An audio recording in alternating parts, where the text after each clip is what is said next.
Mendengar nama desa, pasti akan tergambar sebuah perkampungan yang dihuni oleh sekelompok manusia. Tapi gambaran ini tidak ada di kampung Alur Jambu, sebuah desa di Kecamatan Bandar Pusaka, Kabupaten Aceh Tamiang. Desa yang biasa disebut dengan nama Alur Jambu ini bahkan sudah pernah diusulkan untuk dihapus pada tahun 2014 yang lalu. Perbincangan dari mulut ke mulut tersebut karena ada kisah mistis yang tersimpan bersamaan dengan ditinggalnya desa tersebut oleh penduduknya. Sudah sejak beberapa tahun terakhir, desa ini telah ditelantarkan oleh warga yang mendiaminya, hingga membuat kampung perkebunan Alur Jambu menjadi tempat yang menyeramkan untuk ditinggali.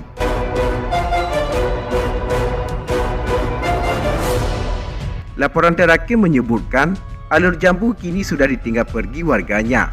Kondisinya sepi dan tak terawat.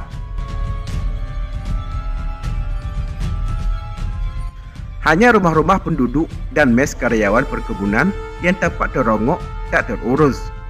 Sebagiannya berkonstruksi kayu diselimuti semak belukar. Lantas, bagaimana cerita hingga Alur Jambu dicap sebagai kampung mistis yang kerap dikaitkan dengan kemunculan makhluk astra atau makhluk gaib? Berikut ini merupakan fakta-fakta tentang desa Alur Jambu. Sebelum lanjut, tekan dulu subscribe, like, dan share agar Aceh lebih terpandang di mata dunia.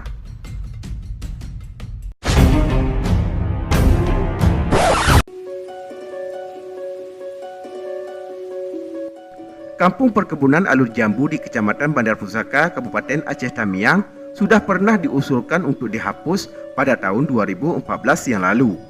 Usulan ini diajukan setelah Camat Bandar Pusaka ketika itu yang bernama Abdul Manan mengaku menemukan sejumlah keganjilan. Abdul Manan menjabat sebagai Camat Bandar Pusaka mulai Februari hingga Desember 2014.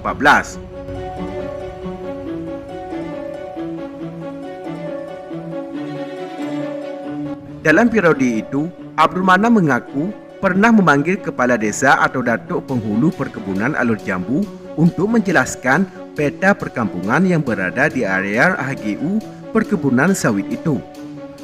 Anehnya, kata Manan, datuk penghulu desa itu sama sekali tidak bisa merincikan letak dan posisi kampung itu.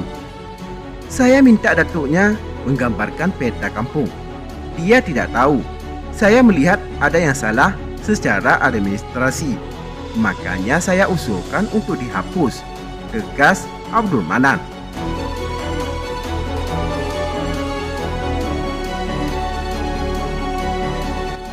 Manan mengatakan sebenarnya ada dua opsi untuk mengatasi keganjilan di kampung ini.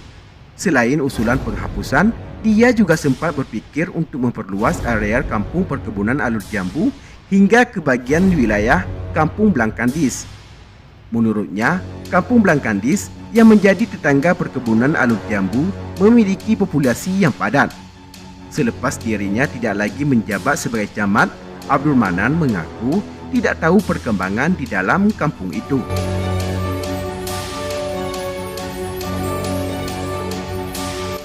Kampung perkebunan Alur Jambu menjadi sorotan setelah diketahui tidak berpenghuni, namun tetap menerima alokasi dana desa. Wilayah yang diklaim sebagai kampung perkebunan Alur Jambu merupakan area perkebunan sawit milik swasta. Beberapa pondok karyawan perkebunan sempat dianggap sebagai permukiman penduduk desa yang saat ini sudah dalam keadaan kosong. Inspektur Kabupaten Aceh Tamiang, Asera, sebelumnya mengatakan kasus ini sedang diproses di Kejari, Kabupaten Aceh Tamiang, sehingga dia belum mau memberikan keterangan lebih rinci.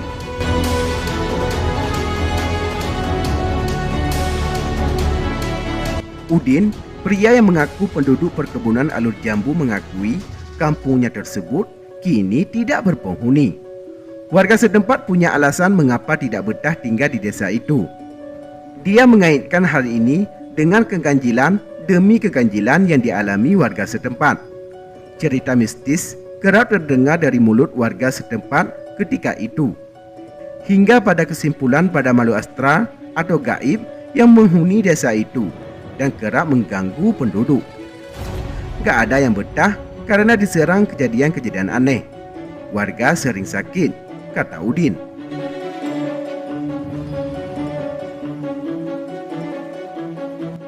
Anggota DPR Aceh asal Aceh Tamiang, Asrizal H. Asnawi mengaku sangat tertarik setiap kali ada orang yang mengajaknya membahas tentang desa Alur Jambu ini.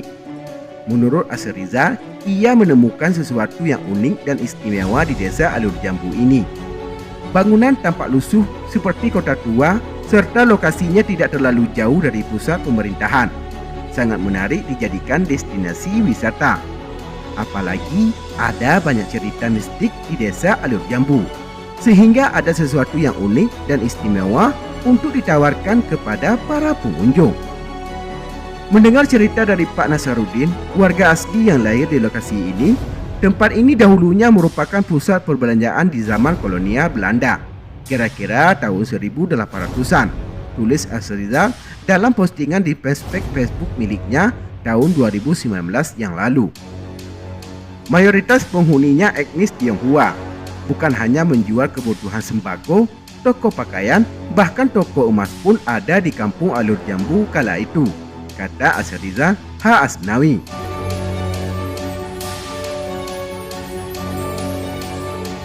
Sahabat Hasan News yang budiman, demikianlah liputan kita kali ini. Semoga bermanfaat dan dapat menambah wawasan untuk kita semua.